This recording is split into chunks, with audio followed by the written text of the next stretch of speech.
We are now heading into the fourth month of the actor strike, well over 100 days now since the actor strike has begun. And quite frankly, listen, I'll admit it, early in the days of the actor strike, I honestly didn't think the actor strike would last that long. I even made a video about why I believe the actor strike will end before the writer's strike. And I think all my reasons were valid, but here we are. Writer's strike has been done for a while now, and the actors are still not back at work. And now there is a report out of the major trade, the Wrap, suggesting that if there's not a deal done by the end of next week, they're just going to shut down negotiations until 2024. This comes to us from the Wrap, who said the following. Hollywood studios are giving one more week to negotiations with SAG-AFTRA before they are ready to pack it in for the rest of the year, the Wrap has learned. According to an individual with knowledge of their thinking, the studios believe that if they can't reach a deal in the next week with the Screen Actors Guild, which has been on strike since July 14th, then no new production will be able to start before 2024. If that is the case, the studios further believe then the fall television season is lost, and the new movies won't be able to come out until next summer. Essentially, this is just one part of a very long article, but essentially what the Wrap report is saying is that, look, they basically, the way they're looking at it and doing the calculating, if they can't by the end of next week get a deal done, their fall television thing is done. They're not going to be able to make it. They're not going to be able to have a fall television thing. And it throws their movie schedule stuff into complete chaos. And their thinking is, if we don't get it done by then, there's literally no point in us continuing to talk to each other until January. And I get it. I mean, that there's a rationale to that. Listen, there's even a rationale sometimes. I know I do this to myself personally. I know a lot of other people do it too. There is something to be said for setting deadlines for yourself, to saying, I have got to get this done by this. Light an extra fire under yourself and under the other people that might be working with you, and try to get it done. Because honestly, if we don't get it done by this point, there's really no point. It's frustrating to think in that way. I was just reading an article in the New York Times about a prop making company in Hollywood. They're a prop master. They make props for movies and been doing it for 40 years. And they shut down. They just couldn't make their rent anymore. They couldn't make their payments anymore. They're shut down. A company's been in existence for 40 years, shut down because these two sides haven't been able to make a deal. And theirs is but one of many stories. So it's frustrating on that level. And I've made my beliefs on my frustration of both sides of this equation quite clear. So I don't need to re-go into all that. But here we are. We're at this pinnacle of time where it's like, look, we got this much time to get a deal done. If we can get a deal done by this date, we can start rolling again. But if we don't, we're all fucked. So let's try to get a deal done.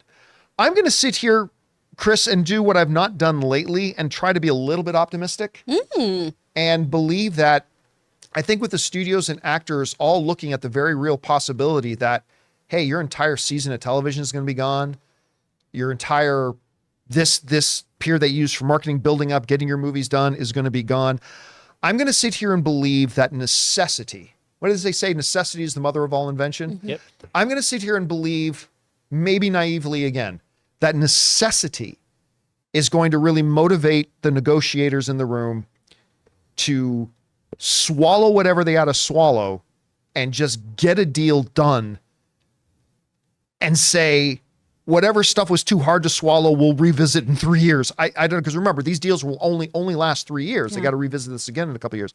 I'm going to believe, hopefully, that something next week gets done. I have nothing to base that on except pure blind eye. Aren't I adorable? I don't know. What do you think about this? Oof. Yeah. 104 days ago, we were so optimistic. Oh, this is going to last, what, like a week or two? Yeah. Remember, they even said, you know what? We're going to delay the strike because we're making progress. Like, everything looks so good. Yeah. And 104 days ago. And here we are.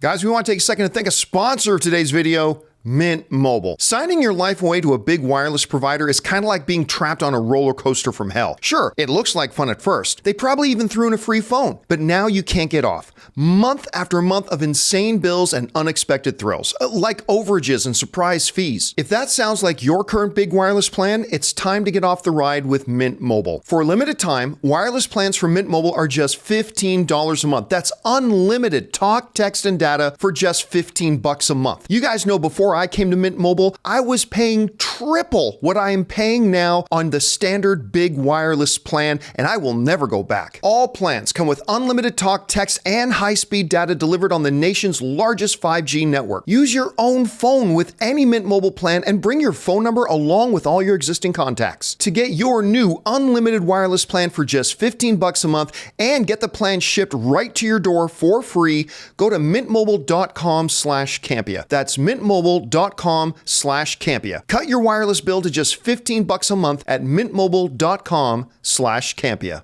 And this is something we talked about before, too, about how even if they came to terms with something soon, Hollywood shuts down. These markets shut down. So they really need to get their poop in a group to get things done.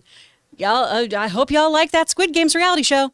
There's going to be more of them. I hope you like that. I really hope you love HGTV remake shows. There's going to be so many of those. Watch Loteria. I'm so absolutely baffled that an agreement hasn't been made, especially because my friends who are on the executive side, we've talked about this too on the show, have said, I'm supposed to be prepping for this show. I am told to act as if the strike is going to end tomorrow. Right. Yeah. And that was 2 weeks ago. So I think everyone definitely wants to move forward here. It's just both sides keep saying that each offer is untenable. And we need to find something that everyone can be decently happy with the next few years. It's such a bigger issue than just the actors too. And I honestly got a little miffed about seeing some posts the other day because celebrating Disney's 100-year anniversary, right? And some people posting, can you believe that Disney's even actually throwing a party for people today? Can you believe that? Yeah, because it's not just us. We don't live in a vacuum. We don't have anything to do without the writers and the animators and all these other incredible craftspeople. We don't have these jobs without the craft services helping us out. We don't have this without the people who come and work for our safety on sets. It's everybody gets affected by this. In these major markets like we all live in, so we feel it a bit differently than maybe you do in the Midwest or other parts of the country or the other parts of the world. All the businesses around us get affected too. You see restaurants closing down. You see catering companies closing down. You see all these costume houses. Yes. I mean, Burbank, oh my gosh, it has so much stuff that is just intrinsically tied to this industry. So it is so disheartening that we haven't been able to come to something because it doesn't just affect the actors. Obviously, it affects our bottom line tremendously, but our inability to get back to set right now is making it so many other people don't have jobs. And that's wildly frustrating. Watching my friends who are incredible makeup artists and prop masters and greensmen not have work has been so disheartening to see because, frankly, as actors, we're pretty used to having waves where we don't work. That's why residuals are so important to us. I'm really hoping that this is something where they stay in the room all day. I want this treated like a Pope being announced. I want smoke to emit from somewhere in Burbank and we go, oh, we're back to work. And it's going to be a huge, crazy hustle for the next 2 weeks to get a bunch of stuff done. I'm hoping against all hope that we figure it out today. I am really, truly because they are hoping. meeting again they today. Are meeting They're today. actually sitting down meeting as we got a speak. note last night from SAG saying they were going back to the bargaining table. They took yesterday off to internally work on how they felt about the agreement that was offered to them, et cetera, et cetera. So I'm really, really hoping that they stick it out all hours of the day, all hours of the night. I want it to be like when the WGA was there and they were like, we're still staying in the room. We're not leaving till we're done. Gondor calls to aid, like the beacons. I want my friends to go back to work because I got to say too, it hasn't affected me the same way it's affected other actors because I do voiceover so much. Right. So this week I was gone so I could work on commercials and industrials. You had big commercial stuff that you've been doing the last week or so. I've gotten to do audio dramas. Animated television is not affected by this at all. So my friends haven't had auditions friends for 100 days. I've been auditioning for DreamWorks and Disney left and right because it's a different contract. So it feels weird. And I want my TV friends to get back to work. I want to see Aaron Cummings on TV more. Yeah. Here's the real frustrating thing for me. Like, you brought up a really interesting point when you said that, both sides are saying it's untenable right now. You know what? When I look at the proposed, now granted, some of it is positively ridiculous, but Yes. when I look at the stuff that the SAG negotiate committee has been proposing, and I look at the stuff that the studios have put out saying that they're proposing, there are a couple of untenable points in there, but when I look at what they've both been putting forward, I see a deal that can be made. Yeah.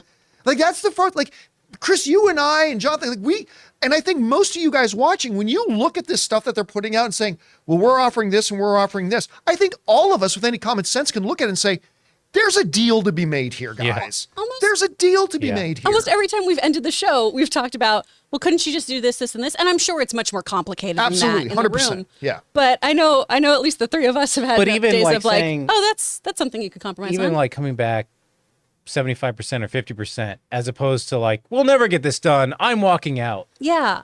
That's what I haven't understood. So I can I'm raise done. rates at Netflix. Yeah, and blame it on the actors. And I hate to We see you, Ted. say it like this, but look, when you're talking about big people in big positions in Hollywood, stuff like that, ego becomes a part of it. And how much of this is being affected as a dick swinging contest? Like, and I really do worry about that from people on both sides of the table, that now it's a matter of saving face. Like, we said no to this before, so we can't say yes to it now. Yes, you can. We've said we want to maintain like ability to do stuff with AI. Well, suck it. I mean, you're going to have to let it go. Get a deal to, like, it's just going to have to take people on both sides of the table to recognize there's a deal to be made here, but we're going to have to eat this and you're going to have to eat that. All right. Everybody's a little unhappy. Perfect. Again, that's my favorite saying my real estate agent taught me was, a good deal is not a sign when both sides are happy. A good deal is when you see both sides are a bit unhappy. There's a bit unhappy deal to be made. Just make the fucking deal and let people get back to work. Anyway, I'm getting very frustrated with both sides on this. So let's go, guys. Come on, let's go. Because wait until 2024. So many people are going to lose their insurance. So many people are going to lose their livelihood. Their apartments. People are going to lose projects that are lifelong dream projects that they were going to do. Like, it's just, and forget the studios and forget the actors. As Chris pointed out, there are dozens and dozens and dozens and dozens of sub-industries that rely on production being up and running to make their businesses run, and they're going out of business. And it's just like, and I talked to Ann. I remember I was leaving this morning and I was getting ready to talk to Ann and saying, like, because I read this report and I remember thinking, if they don't even talk to each other in 2024, is it just time for me to shut down?